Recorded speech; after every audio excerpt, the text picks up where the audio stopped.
Hello, everybody, and welcome back to the Dual Access Podcast. I'm your host, Andy Kriebel. Today, I'm joined by Lauren Leopold. She used to be the head of content and social media at a large bank when she had a panic attack that required her to sign off for 5 months. During that time, she decided to become a coach, and she wanted to help other women start a side business without the need to be all over social media. She's now helping start and grow over 70 badass female founder businesses. Thanks for joining me, Lauren. Thank you for having me. So I think there's only one place I need to start. Tell me about this panic attack. Oh, yes. Okay. So, as you mentioned, I've been working in corporate for about 15 years and most recently at this bank. And I loved my boss. Eventually, the boss I had at the time when I had the panic attack, we were just going in different directions, let's say. And I had got recently promoted into this role that I thought I wanted, and I'd been climbing the ladder, worked in marketing I did a degree in marketing. So I've been working in this field for my whole life, thinking I was getting to this point on the senior leadership team where it was everything, like all my dreams were going to come true. And as soon as I got this promotion, there was this voice in my head just going, what have you done? What are you doing here? Like, you don't belong here. And I ignored it as you do. And I was in this real run-of-the-mill meeting one day, just like a management meeting where we were just giving updates, and it was coming around the table to my turn to speak. And I just lost the power of speech. I started like having these like really heavy breathing, like my vision went funny, and I just had to leave. I just made my excuses and left and went into the toilet, and I was just realized I was having a full-blown panic attack.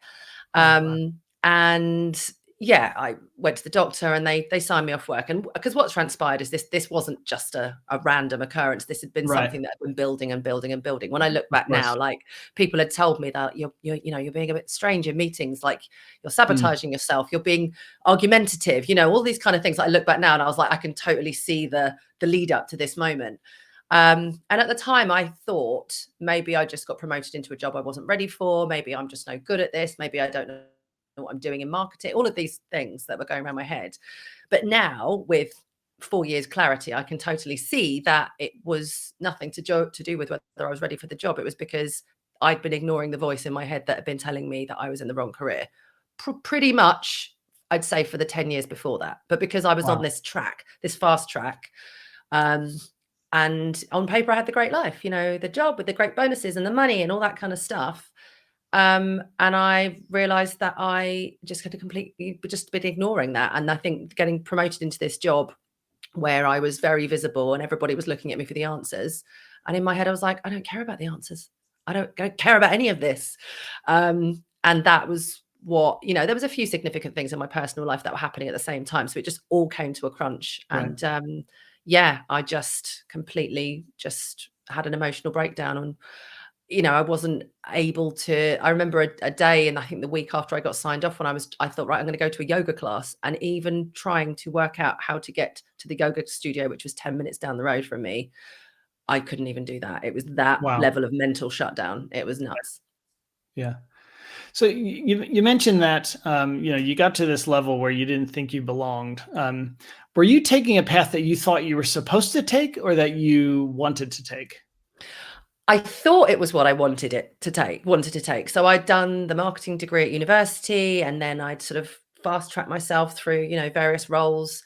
And I'd done a professional diploma in marketing. Then I did another professional diploma because I liked it. It wasn't something that I disliked, and everyone kept telling me, oh, you could get to director one day, you could get to this, you could get to that. And I was like, cool, that sounds great. And all my friends around me were getting those promotions as well. So I was just sort of on this track, this kind of hamster wheel, but really ignoring this voice that, that it wasn't what I meant to be doing. And I think there was also a thing of like, well, it's too late now. You're in your late 30s, you can't change, so you just got to like it. Just go with it. You have to tolerate it to a certain extent. So why did you think you weren't worthy of being in those meetings? Looking back, I always knew I was creative, and I knew I was innovative and came up with great ideas. But when it came to what was required to be a senior leader, as in the people management, the big decisions, the financial decisions, all of those things, I mean, we'd never really had any training on any of that kind of stuff. One, but Of also course. Yeah. it just wasn't in me. I didn't care. I wanted to be doing the doing and creating the cool stuff. But as I Yeah. got higher and higher, and you know what it's like, the higher you get, the less cool stuff you're creating, the more people management you're doing, and the more budgets Yeah. you're doing, and the more, all of that kind of stuff. And None of the I fun stuff. realized none of the fun stuff. And I realized I didn't care about that. And I was only there because the jobs kept getting offered to me and the bonuses kept getting offered. And I realized I wasn't there because I wanted to be anymore. So the other thing you mentioned there was that there were people telling you that you were being argumentative. Do you think that that came across as a negative because you were a woman? It's a very good question. Would people have given that same feedback to a man? Probably I not. bet not. No, Yeah. probably not.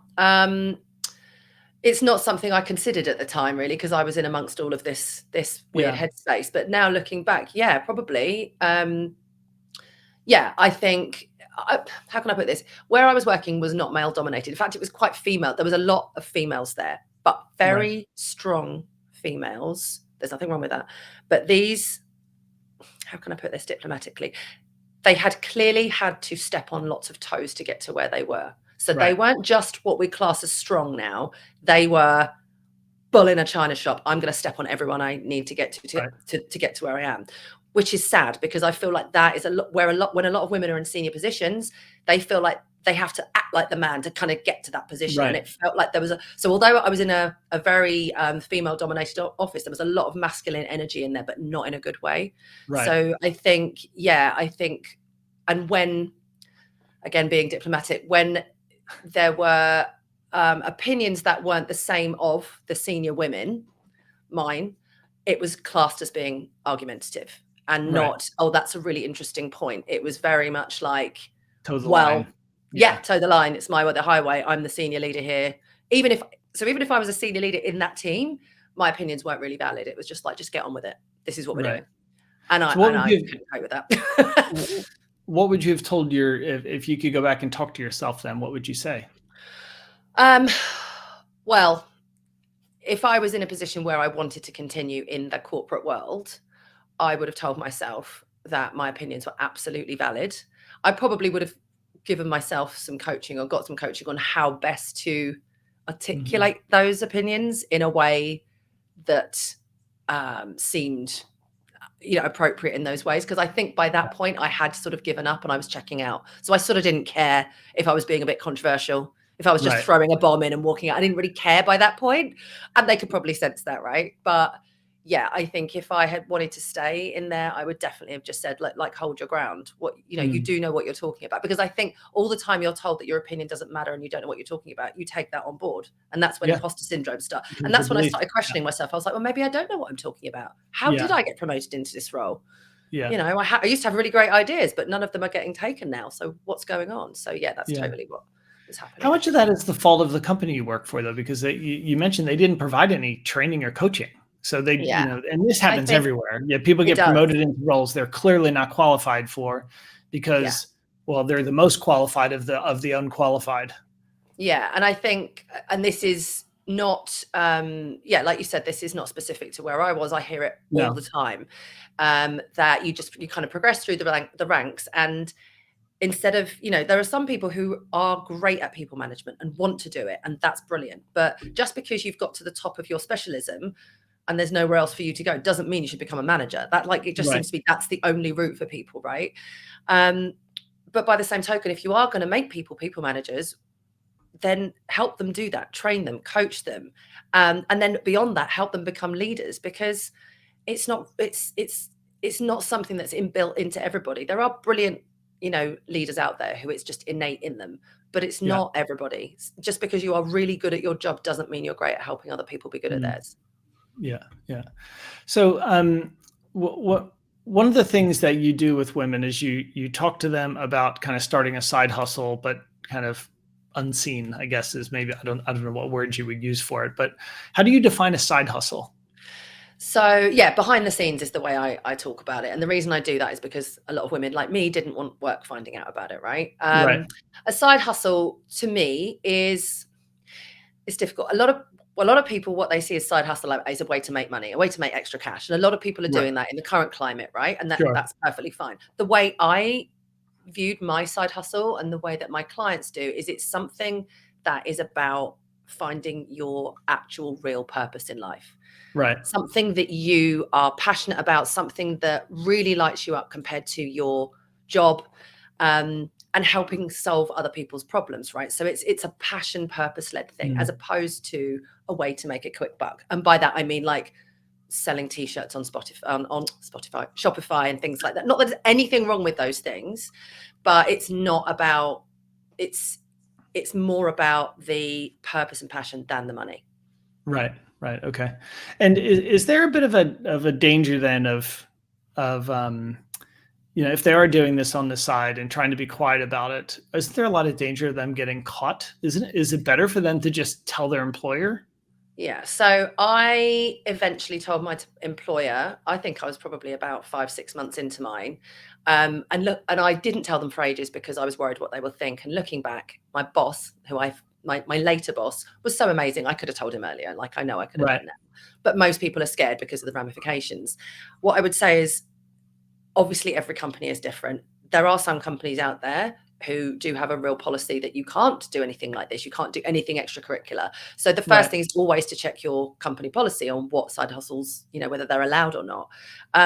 But majority of companies either don't have any policy on it, which is the kind of gray area, and some really forward-thinking companies kind of encourage this stuff now. They actively go actually go and explore, because they think it makes you a better employee, which I totally agree with.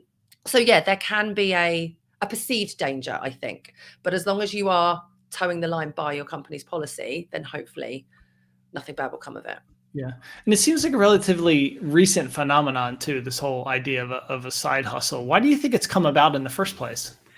So yeah, I mean, it is fairly recent. When I was going through this, which was about 4 or 5 years ago, it was kind of new. Like when I was talking about having this extra thing, people were like, oh my God, whereas now it's just completely normal. And I think, well, a couple of things. I think I referenced the current climate, the cost of living crisis. There are a lot of people out there now who are trying to make extra money. So they are in they have to do it. that camp of, I need to make a quick buck. So I need something that I can do on the side of my job, which is, again, is totally fine.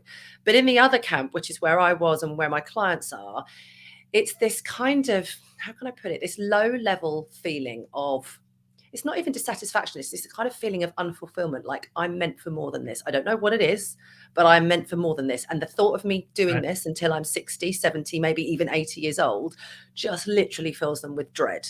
And they start to get that kind of, like, every Sunday night, the fear of the week ahead. And they can't quite put their finger on why, because like me, on paper, everything's fine. Great job. Everything's perfect. But deep down, they're like, I know I was made for more than this.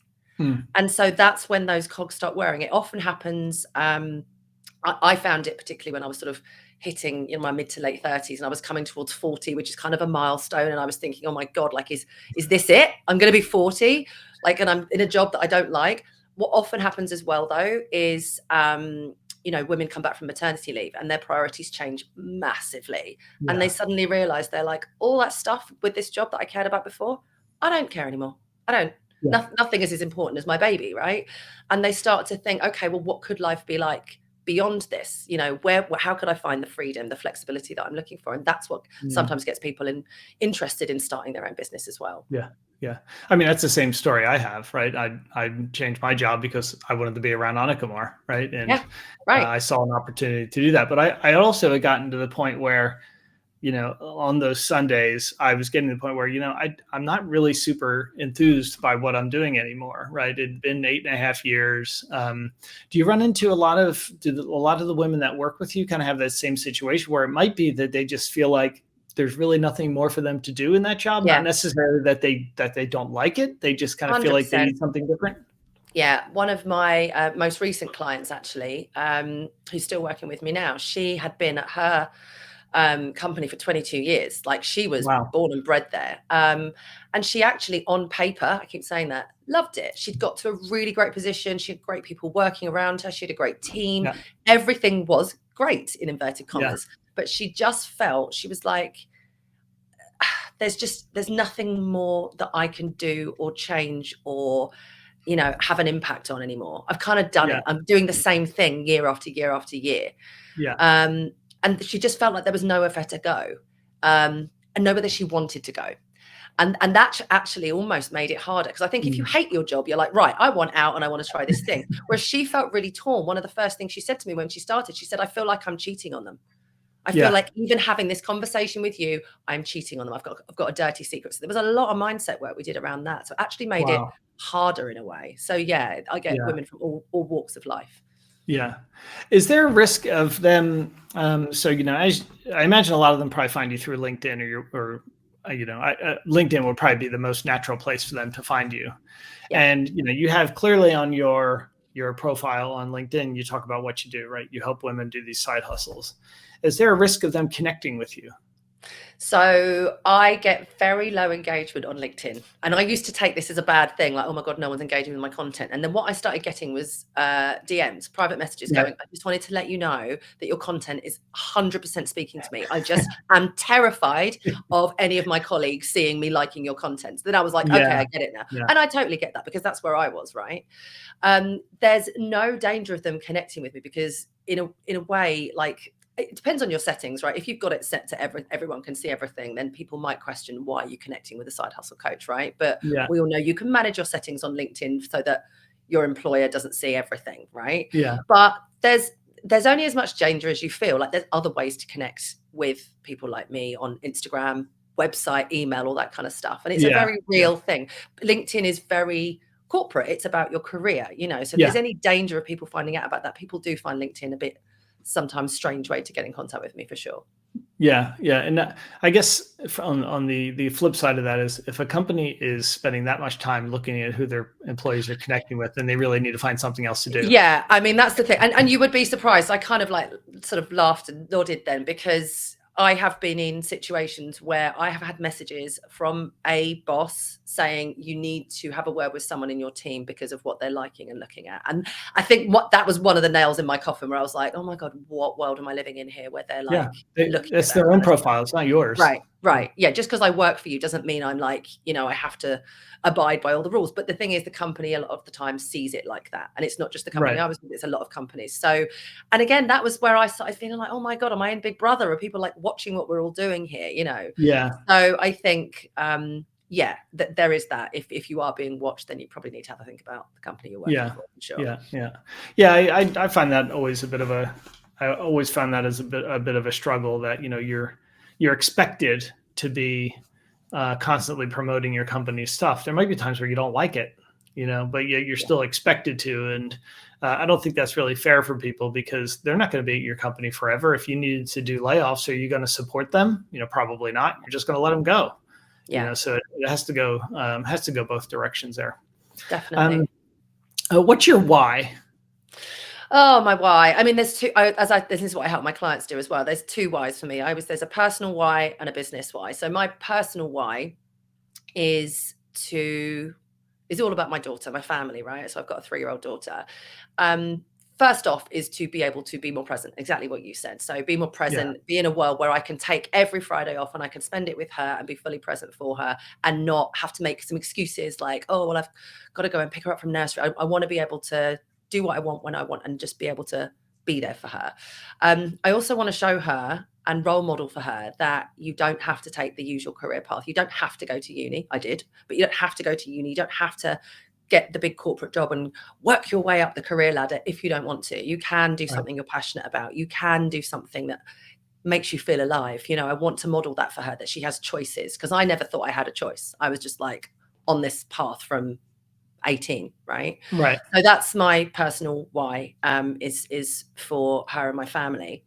And then the business why is, I just don't want any other women to be where I was. I just don't. The thought where I was before I had my breakdown was like, well, this is it. It's too late. You had your chance, and you're going to be in this position until you're 60 or 70. And that thought is just so horrendous, having those sleepless nights, knowing that you could be doing something else and it's too late. And I want people to know it's never too late. You can do this thing that you were put on this earth to do. Even if you don't know what that is, you can find it. You can build a business on the side of your job without them knowing or with them knowing. You don't have to, if there's a lot of fear around, oh my God, I need to quit my job and then start a business. You don't. You can build it very sustainably and slowly on the side if you want to. And then once you go into it, you can create a business that literally lights you up every day. Don't get me wrong, it's hard. We know that running a business is really hard. I'm not going to paint a unicorns and rainbows picture here. But I always say, you get to choose your hard, right? My hard is, I have months where every month I don't know what I'm going to earn, and I have some months that are better than others. And that can be a real roller coaster of emotions. But that hard and that stress compared to the stress of me lying awake at night going, is this it? I can't bear to go into my job tomorrow because I don't care anymore. Those two, it's incomparable. I'd much rather have the stress of running my own business that I love, working with clients that I love, than, being in a job that just doesn't light me up anymore. Yeah. I think you and I are pretty similar that we're not people that coast in a job. But I'm sure lots of people that do coast in jobs. What do you think? I always feel sad for them. What do you think of people that just coast? I mean, they're just like, okay, I'll be miserable. It's fine. It's a paycheck. Maybe it's just the mentality I have. It's I just don't know how people can live unsatisfied like that. No, and I think it's difficult for certain people at certain life stages. I literally just came off a call with a client earlier, and she's got a side hustle, it's doing well, and she wants to quit, but she also wants to have a baby. And she's like, well, I feel kind of tied here because of the maternity leave and stuff. So I think for women, there's a lot more kind of nuance to those kind of decisions. But in terms of, and the thing is, when you speak to her, she probably would say, yeah, I kind of am coasting because I love my side hustle. I love what I'm doing. And I'm kind of staying in this job for the maternity leave. And so I am coasting, that kind of quiet quitting thing that's come up now, that kind of new funky term that everyone's talking about. So I think there's coasting for a reason, if I can put it that way, and coasting because you kind of just don't care and you're there for the paycheck. And I think if those people aren't hurting anyone and it's fine, then carry on coasting. But I'd say most people deep down, if you really, really were prepared to get vulnerable and admit it, you're not happy and you would love to be doing something else, but it's just absolute blind fear that is stopping them doing anything else. Yeah. I guess especially the longer you work for a company, the more loyal you feel to the company, and the more they lull you in, bonuses, perks, and all of a sudden, like me, you're really senior and you don't know how the hell you got there. Yeah. Or the company does poor and they lay you off because you make more money than everybody else, right? Totally. Suddenly they don't care. And one of the things that you stress is that you can help them grow a side hustle without being on social media. So tell me a bit about that. How does that work? Because, a lot of what you see now is people generate their businesses through social media. So what is the kind of art that you have to get people to start a business without social media? So, I mean, the first thing I would say is that eventually, at some point, you're going to have to start using social media because that's how we get business. I use it all the time very successfully now. But when I first started, I was off social media because of my breakdown. It gave me massive anxiety. Instagram was terrible for me comparing myself against other people, but also LinkedIn was just a massive reminder of my work. So I was off them all. So when I started, after I'd done my coaching qualification and I'd been coaching some people for free, I was like, right, when I want to start charging, social media just wasn't an option for me. So I could have gone, well, I'll just wait, which I guess a lot of people would have done. But I was like, nah, I want to get out of this. So how am I going to work? So I basically had this brainwave with my coach. I had a coach at the time. And he was like, you must have created over those years in corporate a really big network. And I was like, yeah, probably. When I don't go to networking events, he said, I'm not talking about that. I'm talking about the people you know. There must be loads of people you know. I was like, yeah, I do. He was like, right. Okay, so what we're going to do is we're going to create an offering of sorts, and we're going to send it out to everyone we know. And I was absolutely panicked at that thought. But that's basically what we did. I created a very, very basic, not very good looking back on it now, coaching offer. It was like 4 sessions for like 50 quid or something. But the real kicker was that I went out basically owning that, saying, I am just starting out. I've just finished my coaching qualification. And that's the reason this is such an amazing price, because you are getting, me as a very new coach. And in return for the amazing price, I would love your feedback and I would love a testimonial. And people bit my hands off, like literally. And it wasn't even a very good offer. Like, my God, I look back at it now and I'm so embarrassed. But, I basically went out and I said to all my friends, look, I've got this thing. Can you pass it on to everyone you know? 3 of my friends put it on their Slack boards at work. My wedding photographer, he passed it on to his girlfriend and she decided to start coaching with me. She still coaches with me to this day for a lot more money than what she started with. I can tell you that right now. Can I go back to the price model? Yeah, no. But also things like, she has got something like 25,000 followers on Instagram and she talks about me on Instagram all the time. So that brings me more clients. Right.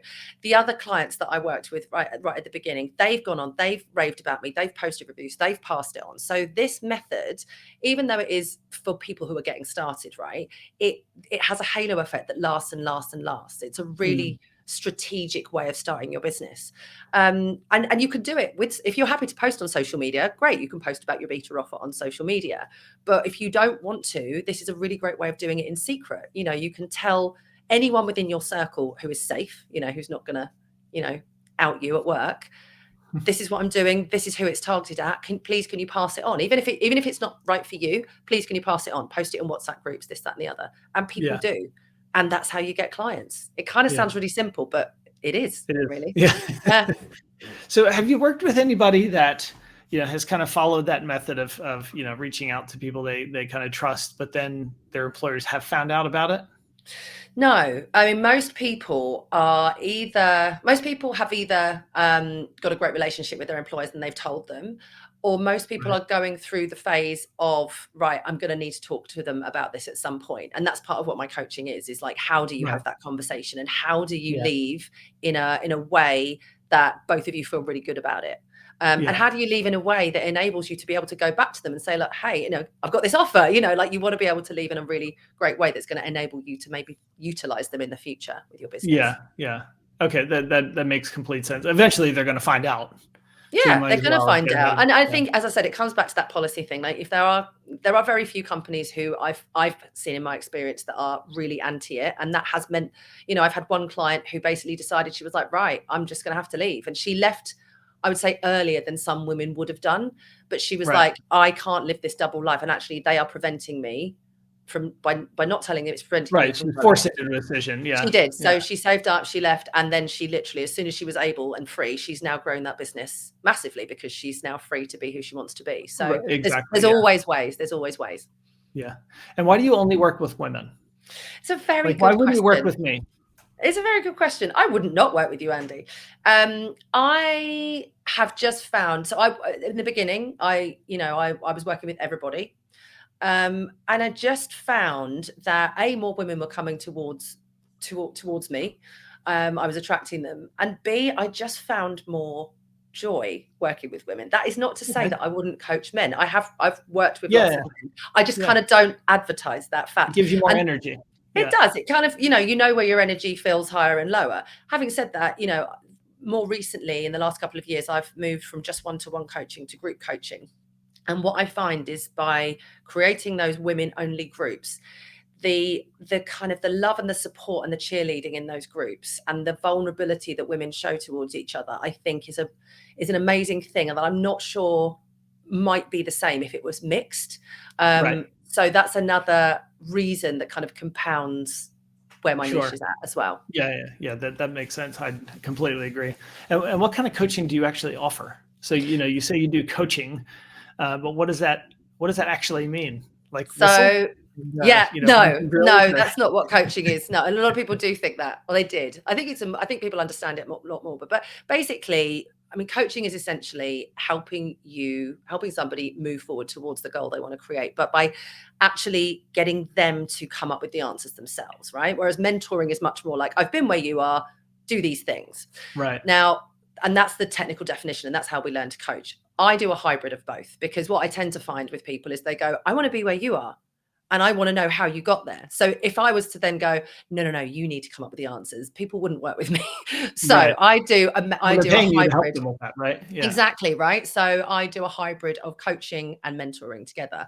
And I do one-to-one coaching, which is for, I'd say, women who want to fast track their progress, or perhaps who, for whatever reason, aren't that comfortable in a group or whatever. But I find most of my women, they want to come into a group program, because starting a business is, especially when you're doing it behind the scenes, can be really bloody lonely, and they don't feel like they can talk to a lot of people about it. So finding that tribe of Yeah. people who are all going through the same thing you are, all having the same issues, can be really reassuring. And to have those people who are like cheering you on your journey, and to get inspired by people who might be like maybe 1 or 2 steps ahead of you, can really, really spur people on as well. So those are the 2 things that I have at the moment. So really getting people started without social media. And the thing I've got in development at the moment is like, what's next after that? It's the women who either want to then, okay, I'm going to take this full time, or the women who've already quit and are now like, oh my God, I feel like a brand new fish out of water here. I'm still in the kind of, like one of them said, like an embryonic stage. What do I do? I need to level up, and I need to stop playing at this, and I need to actually get serious. So that's the next program that's in development at the moment, which is really exciting. Yeah, that's very exciting. And who's your ideal client? So for my sort of side hustle without social, which is my main program, so my ideal client is somebody who knows what business they want to run. They've either retrained, or they kind of want to use their innate talents to create that business. They might have been working with some people for free already, or they might have had like maybe 1 or 2 paying clients, but they don't count in their heads because I only got them through friends and family. So they're just at that very kind of very beginner stage where they feel like self-deprecate. They probably wouldn't even call it a business. They're just kind of dabbling. And they want to, but they want to do it in real time. So if it's somebody who wants to like create passive income with a £29 course, that this isn't what I help you with. I help you create a business working with people in real time, a service business that is something that gives you purpose and meaning. But most people don't, of my ideal clients, they don't want to use social media for whatever reason. Either they're hiding it from work, or they just don't have the time or the inclination to learn the ins and outs of Instagram and the ins and outs of LinkedIn. And they're looking for a way to get clients without having to do all of that stuff. Okay, great. Yeah. And I'm part of a coaching group myself. And one of the things we have these daily non-negotiables. And one of them is posting 3 things on social every day, which is a lot. It's very, very hard. And it takes, and I post almost everything on LinkedIn. So for almost a year now, I've been doing 3 posts a day on LinkedIn. It's really hard, but it's, you learn a lot along the way as well. Yeah. I was just going to say, I think that's a lot for somebody who has been doing it a really long time. Like, you're good at social media and you still find it hard. So for somebody who is just starting out, where they've got all of this fear and imposter syndrome, if I suddenly went, oh, you've got to post on social media every day, they go into blind panic. So that's why this method, it just gives, I never say to people, you can't use social media. I'm just giving them an alternative route to get there, basically. Yeah, I guess a lot of the people in the group do stuff on Instagram, so they just record themselves for 20-second video. So that's pretty. Once you get over the self-consciousness of it, it's pretty. And then you say just record yourself, but most of my clients would go, "I'm gonna what? No, thank you." So there's a huge amount of mindset work that needs to go into all of that stuff. And it's something I've struggled with, because like I don't really see an audience on Instagram for what I do. So, do I bother dabbling and trying to build a business here? Or do I keep trying to build on LinkedIn? Right. So I feel like, I should try to figure one thing out before I try to figure 2 things out. 100%. And I'd say if what you're doing is working, then stick with what you're doing. Don't get distracted by all the other. Someone keeps telling me to go on TikTok. I'm like, I don't have time. I'm sure my audience is there. I haven't got the time for that. You can just cross post. Totally. Yeah. So are you a 1-person business? I, in theory, I'm a 1-person business because I do all of the coaching, right? And that's how I want it to be. I never envisaged this being, having employees. However, I have a lot of support behind the scenes. I have a social media manager. I have an online business manager who has just started working with me. I have somebody who helps me with my Dubsado, which is my CRM tool. I have somebody that helps me with my podcast. So I have a lot of amazing people behind the scenes that help me do what I do. Otherwise, there's no way I'd be able to do it as a one-man band. So how do you scale then? Because you have limited capacity as a single person. Do you just increase your prices? Yes. That naturally filters people out then. Yeah, for 1-to-1 for sure. But I definitely want to, I want to help as many people as possible. So I want to be accessible. So that's why I'm moving into more group programs, because there's no, obviously I don't want to be, I want to keep them as intimate as possible. But obviously with group programs, you can serve more people with less time. So that is where my model is going. Right. Okay. That makes sense. Yeah. Tell me about a time where you had maybe you were doing maybe even started working with somebody, or maybe before that, where it ended up where you just weren't a good fit for each other. How did you handle that? That's As in really a, hard, right? It's hard to tell somebody, I'm sorry, I'm not the right person for you, or you're not right for me. Right. yeah, I mean, fortunately, it's never come to that point where I've had to almost like divorce a client. Like, but there's definitely been clients where we have come to the end of our um, coaching experience together, and we've Mhm. both kind of known that it wasn't quite right. And I look Yeah. back potentially Yeah. and think there might have been some red flags that I might have ignored, especially when I'm starting out my business. You kind of want to work with as many people as possible. Sure. Um, but as I say, it's never got to the point where I've had to kind of take someone off my books, because I do tend to be quite picky nowadays about who I bring on. I make sure that they are ready to turn up and do the work, and I make it very clear that Mhm. the way you're going to be successful is by you, putting in the work, and being invested in this process. I'm not going to be the one that, gets you there. I'm going to be your guide, but you're going to be the one that has to show up and do the work. So thankfully, I'd say the vast majority of people I work with are awesome. Yeah. And they do And that. how do you build accountability into the coaching that you do with people? So it depends. One to one is very easy. So, every week we're like, what's your goal? Where are we with it? What are the 3 things that you need to do today to move towards that? With the groups, it's a little bit more tricky. There are some smaller groups where we have like group goal setting sessions, and then we will check in on a Monday and a Thursday as to how they're getting on. In the wider groups, it tends to be much more around um again, me checking in on them every week, but me really saying to them, like, I'm here to check on you, but ultimately you have to be accountable to yourself. Mm. So there's that. It's because they need to learn to be accountable if they're going to learn to be an entrepreneur, Mhm. right? But having said that, there is a lot of working. We've got a Slack community, so I'll make sure that they're posting stuff in there every week that I can check on, and really helping them move forwards in that way. Yeah.